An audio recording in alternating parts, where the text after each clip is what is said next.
Salut YouTube, aujourd'hui je vais vous présenter cette petite version de War qui se joue avec le feu intérieur.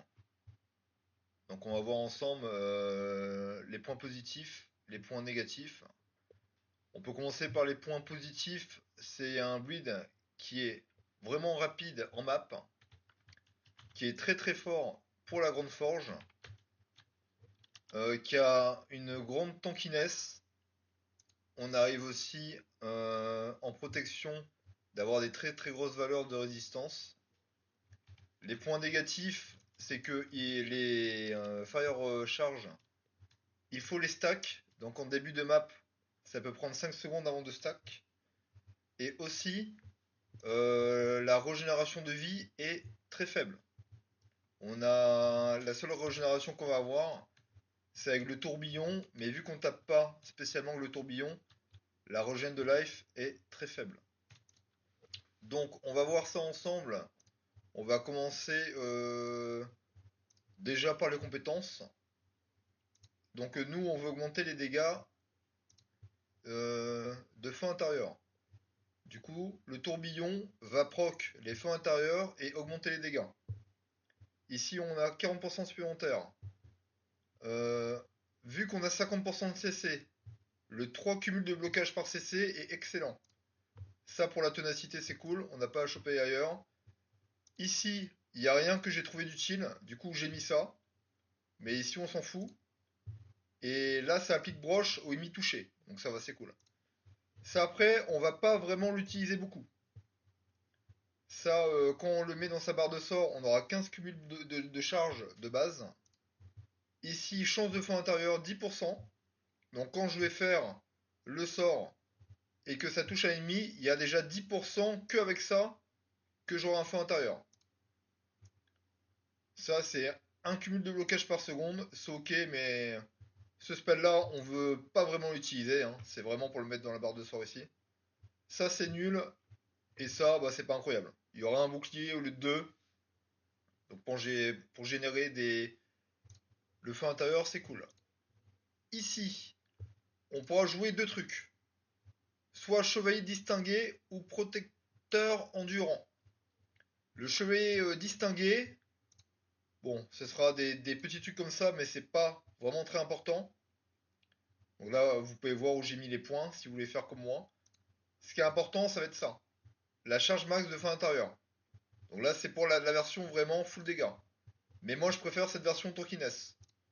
Donc là, on a de l'armure. On peut inverser entre les deux. Soit vie, soit armure. Là, de la vie max. De la ténacité. Bloqué, bah, ça c'est cool, mais c'est pas très fort. Il n'y a rien de meilleur.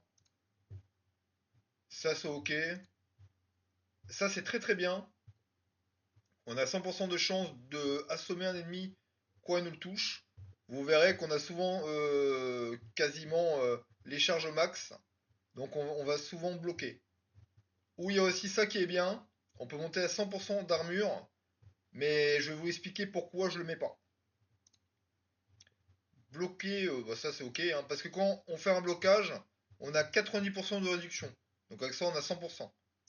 Et après ça c'est, je pense, le passif le plus pété du jeu actuellement. Les statiques de votre équipement de cuirasse sont doublées. Donc c'est incroyable. Et en début de game, si vous êtes débutant et que vous n'avez pas forcément des grosses cuirasses, et que vous voulez pas être embêté par le mouvement, vous pouvez mettre soit ça, ou gagner le double de cumul de blocage. Ça peut être cool.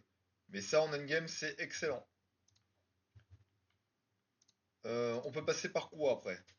On peut voir les attributs maintenant. Donc ça, déjà, il y a un peu de points en trop. On va les remettre ici. C'est très bien. Donc ça, c'est pour le mapping. Là, ce qui va nous intéresser, vous voyez, parce que là, c'est un truc de résistance élémentaire. On peut choper un peu de dégâts élite, un peu de réduction d'élite, et pas mal de res aussi. Donc ça, pour le... Vraiment, quand vous voulez pêcher quelque chose que vous réussissez pas... Oh, putain, je peux plus parler. Réussissez, ne pas réussir quelque chose, vous pouvez mettre ces trucs-là. Là, vous voyez, il y a une charge max et deux charges max. Donc c'est vraiment cool. Après, ce qu'on peut faire, si on est dans l'optique d'aller vite en map, du coup les points que j'ai remis là, vous voyez, je remets les points ici. Et vu qu'on a vraiment beaucoup d'esquives, on peut mettre ces points dans ça. Quand on fait une esquive, on a 45% de vitesse de déplacement. Donc ça, c'est vraiment très cool. Et puis après, vu qu'on est sur un bleed aussi esquive, l'esquive va augmenter, donc ça, c'est vraiment fun. Donc là, c'est vraiment pour ces parties-là. Soit switch entre les deux. Ici, on va mettre que 10 points pour le multiplicateur de Reaper, 15 et 10. On va pas mettre plus, ça ne nous intéresse pas. Et à long terme, je pense, quand le bleed est fini, on peut tirer tous les points ici, au final, pour choper des pourcentages de dégâts de valeur brute. 1%, 1%, 1%, ça peut être cool. Mais là, il y a quand même la ténacité qui est bien. On a déjà 35% de ténacité, de la vie max, de l'armure. C'est cool. Donc pour ça, c'est bon. Les compétences, on a vu. L'arbre de talent, du coup. Avec vos points ici, vous allez faire cette rangée-là.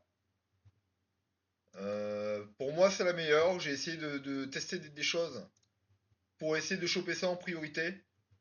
Mais quand on passe vers là, vous voyez qu'il y a beaucoup de points qui sont pas vraiment efficaces. Ce premier point-là est vraiment très bien. Ça nerf la vitesse d'attaque des ennemis. En plus, on est en bleed esquive. Réduire la vitesse d'attaque, c'est cool. Tous ces notes-là qui font du additionnel dégâts bruts, c'est excellent. Vous verrez qu'on en a un autre qui est juste ici, avec le point bleu qu'on peut mettre, qui fait aussi 35% de dégâts bruts. Et aussi du dégâts bruts. Donc ces deux valeurs-là sont incroyables. Ça, c'est vraiment pas fort pour notre truc, mais on doit passer par là. Donc ce qui nous intéresse, la peine à mort. Le reste, on s'en fout. Ça sert à rien non plus. Par contre, ces trois points-là sont vraiment intéressants. Nous, on joue pas forcément avec du coup ancestral, du coup, on s'en fout. Mais surtout pour la chance de CC et DCC, qui est cool. Enfin, j'ai dit les trois, plutôt les deux, hein. Là, on a dégâts élite, temps de recharge, c'est ok. Ce qu'on veut surtout, c'est ça. Ça, c'est incroyable. 50% de charge max de fin intérieure, c'est incroyable. Vous verrez que quand vous allez faire votre construction de stuff, choper déjà cette valeur-là, c'est pas évident. Mais en plus, avoir 50% de feu, c'est insane. Donc, en plus de chances de fin intérieure, la durée et les dégâts. C'est vraiment très très fort. Donc là, on a tout vu. On a vu les sorts, l'arbre de talent, les attributs. Maintenant, on va voir le stuff. Donc sur le stuff, pour le casque, par exemple, enfin, ce qu'on recherche comme valeur, on va vouloir des dégâts bruts, de l'esquive, tout ce qui peut concerner les trucs de feu intérieur, donc les chances, les dégâts, la durée, et après on va mettre de la raise.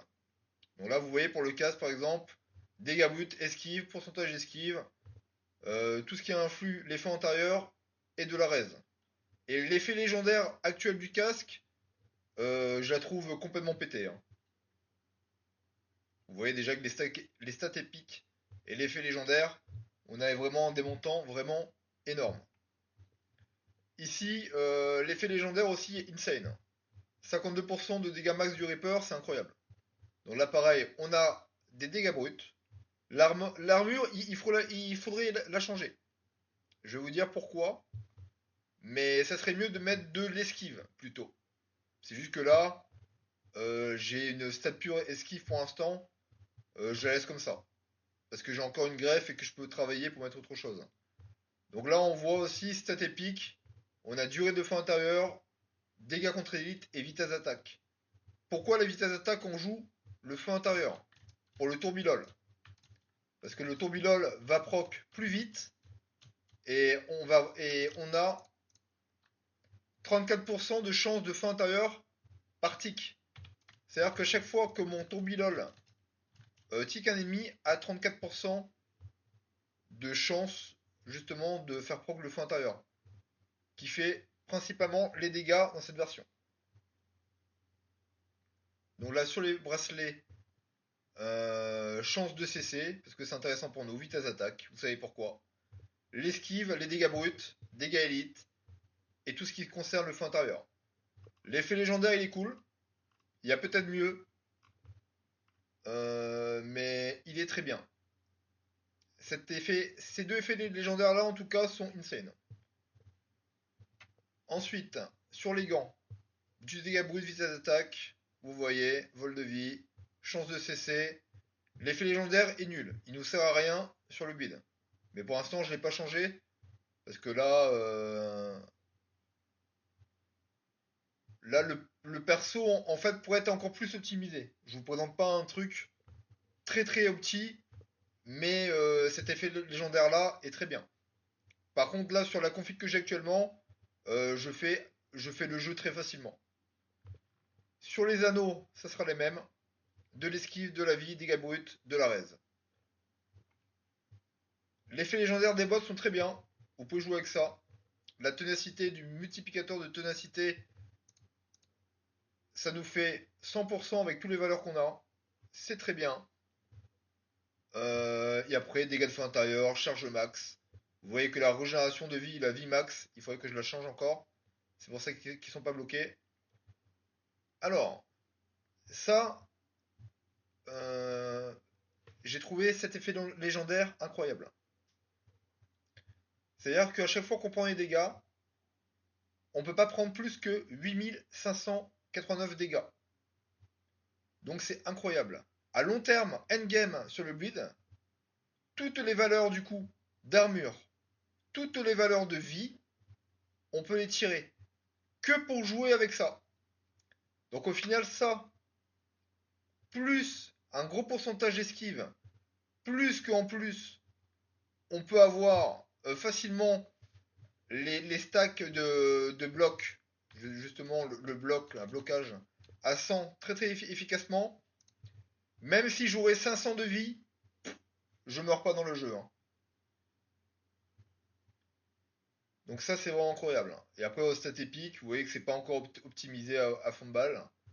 Mais stat épique, on charge les chances de feu, tout ce qui a à voir avec le feu, le CC surtout, et de esquive. La cape, l'effet légendaire c'est de la merde, il faut le changer. Ça vous sert à rien. De la raise.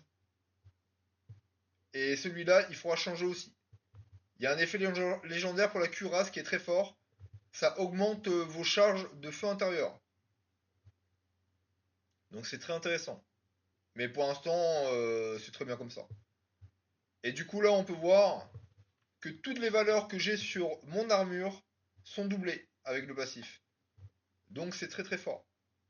Et l'amulette, je ne sais pas si on l'a déjà vu, mais de l'esquive, de la vie, chance de cesser, de la raise.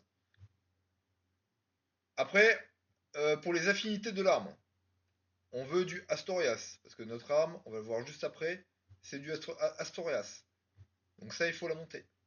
Pour les maîtrises, là vous voyez que là, les maîtrises, c'est du n'importe quoi. Il y a maîtrise de bout de bois, il y a épée de lancer, voilà. C'est n'importe quoi. Mais ça nous sert à rien. Parce que nous, on va vraiment pas faire des dégâts. euh, on va surtout faire des dégâts avec le feu intérieur. Donc on peut optimiser ça et mettre le tourbillon plutôt. Pour la maîtrise.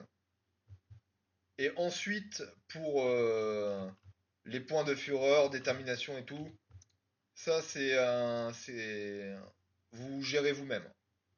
Vous faites en sorte euh, d'avoir comme moi, quoi, en gros. Si vous voyez, là, il y a des points là, il y a des points là, il y a des points là. Faites au mieux. Donc là, on a tout vu. Pour le stuff, c'est bon, on a tout vu. Maintenant, l'arme. Du coup, le build peut que se jouer. Enfin, j'avais pas que. Ça peut que se jouer si on a l'arme. Mais l'arme va augmenter les dégâts de feu intérieur de x10. Donc c'est vraiment incroyable. Donc là on voit que les dégâts de feu intérieur sont montés de 300%. Euh, du coup, nos dégâts bruts augmentent la plage des dégâts de feu intérieur. Ça va pas augmenter en fait sur l'arme, mais ça va augmenter ici. Comment je pourrais vous montrer ça? Bon, après là, il y a des dégâts de feu aussi intérieurs. Mais là, vous voyez que si je le tire, les dégâts sont vraiment nerfés. Le raw, le dégât brut, influe beaucoup ces dégâts-là. Et du coup, pour revenir sur l'arme, on voit que voilà, ces dégâts de feu intérieur sont augmentés de 146% de vos dégâts de Reaper. C'est pour ça que dans les points d'attribut, j'ai pris l'augmentation de dégâts Reaper. C'est pour ça que sur les épaules, il y a aussi du dégât Reaper max. Et après, bah, vous avez de la durée de feu intérieur. Et surtout, on a le sort concentration. Dès que vous allez activer concentration, vous avez des dégâts, de toute façon les termes sont là, hein, de 146% en plus. Donc c'est assez incroyable. Bon, on va essayer de pas faire une vidéo trop longue. Du coup, on va vous montrer un petit peu qu'est-ce que ça donne. Donc là, quand on est en map, les charges de feu intérieur, on va pas les stacker directement. Là, vous voyez, on a cette stack. Et ça peut monter, ça peut monter, ça peut monter. Là, actuellement, avec ma version, des charges de feu intérieur, j'en ai 24. Ultra endgame, on peut monter cette valeur à 70, hein.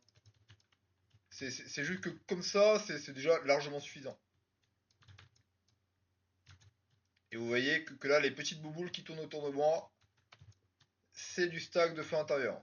Donc dès qu'on commence à en cumuler pas mal, vous voyez, ça va vraiment assez vite. On est vraiment sur un truc agréable à jouer. Les élites, ça tombe bien. On est très tanky. On peut voir qu'on est souvent le blocage à 100, qui diminue quasiment jamais. Du coup, on prend déjà 0 dégâts avec ça.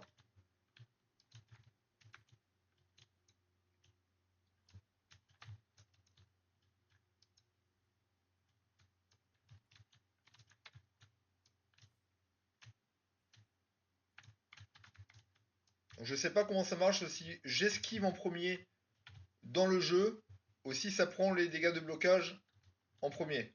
On peut faire le test, si on arrive à prendre des dégâts. Voilà, donc là par exemple j'ai pas eu mes dégâts de blocage. On va voir à quelle vitesse on peut les remonter. Vous voyez que là on est déjà remonté à 100 stacks de blocage. Du coup quand on prend un coup, euh, si on prend un coup c'est soit déjà on esquive à 80%, soit on réduit de 100% les dégâts avec le blocage, et si on prend des dégâts, on prendra que 8600 dégâts. Donc prendre 3 coups à la suite comme ça très rapidement, vous allez jamais mourir. Et aussi ce qui est intéressant sur le bid, parce que vous voyez que j'avais mis beaucoup de stades de résistance, parce que quand vous arrivez justement dans le néant, que ce soit dans le premier néant ou dans le gros néant, là, néant primordial, la raise va devenir très très important. La raise au feu est cool, à la glace aussi c'est cool, et surtout à l'ombre. Donc là vous voyez que j'ai des valeurs de raise vraiment énormes. C'est pour ça qu'on pourra jouer avec une config vraiment très très low PV endgame. Du coup voilà, on a fait un peu le tour pour ce but là. Maintenant on va sûrement partir sur une autre version. Soit la version épée de lancer en dégâts de saignement, ou peut-être sur la lance des anciens, que je vous présenterai sûrement dans une prochaine vidéo. Du coup voilà, à plus!